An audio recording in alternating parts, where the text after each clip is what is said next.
I'm disappointed that Vice President Biden refuses to understand that we need to repeal Section 1325 of the Immigration and Nationality Act.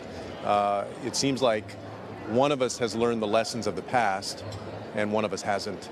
And I've been very clear that if we want to end family separation, guarantee that no future administration can do it, we need to repeal Section 1325. I was glad to see today that Senator Warren agrees with me. She put out her own immigration proposal, and a recent poll of Democratic voters said that 75% of Democratic voters agree with my position.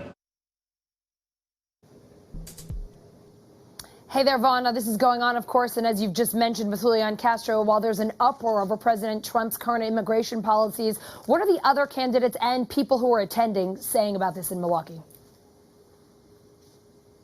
Exactly. That's where suddenly this conversation has gone. I mean, to take into account what the backdrop of today is, folks are walking in to this convention here. This is a group that's been around now for 90 years. They've been on the front lines of civil rights issues connected to the Latino community now for a long time. And the backdrop in which they were walking in today was not only news of deportation raids beginning in 10 major American cities this Sunday, but also the question of whether the president was going to try to sign an executive action to add the citizen question to the U.S. Census. Now, there's a lot of questions here in the next hour as to what exactly the president is announcing when it comes to adding that citizenship question to the census. But as you were saying there, that you just heard of Julian Castro, there's also, while focusing on President Trump, there's also focusing on the separation and what distinguishes each of these candidates amongst one another. And Julian Castro has been on the front lines among this Democratic field in calling for essentially the decriminalization of crossing the border. Now, Julian Castro is quick to point out that does not mean legalizing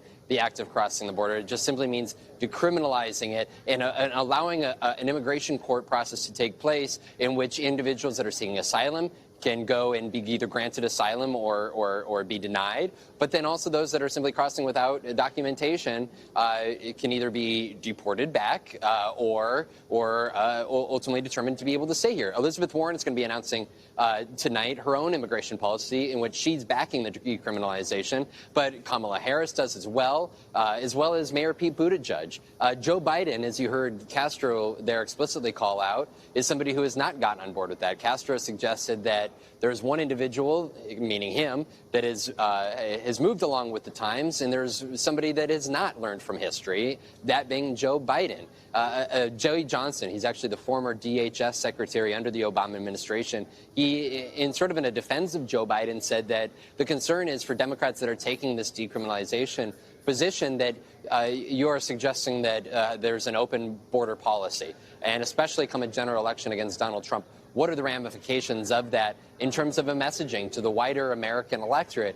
Again, there's a lot of conversation here, though, about what Democrats are going to be doing over the next year and a half as this Trump administration essentially has full reign over the policies that it executes. Look, on Sunday there, you have 10 major American cities that are going to be facing these deportation raids by ICE. And the question is, at this moment in time, Democrats are left with little reconnaissance to actually take action to stop such efforts. And so there's a lot of folks, there's a lot of activists from groups like this that are saying that this is the time to come engage. You look at the likes of Arizona. There was a Senate race last year, which a Democrat won. Donald Trump won in 2016 by just 3 percentage points. You look at the likes of Texas. So not only are you looking at policy, real-life impact of policy right now, but you're also looking at the political gamemanship over the next year and a half. And that's all at the heart here in Milwaukee, as at the Rose Garden over at the White House, the president is set to have a news conference in the next hour. Allison? Yeah, Vaughn, a big issue there. They all seem to agree that the president isn't doing things correctly, but what will they then do differently? Thanks so much for bringing us all those perspectives from Milwaukee. Exactly. We appreciate it.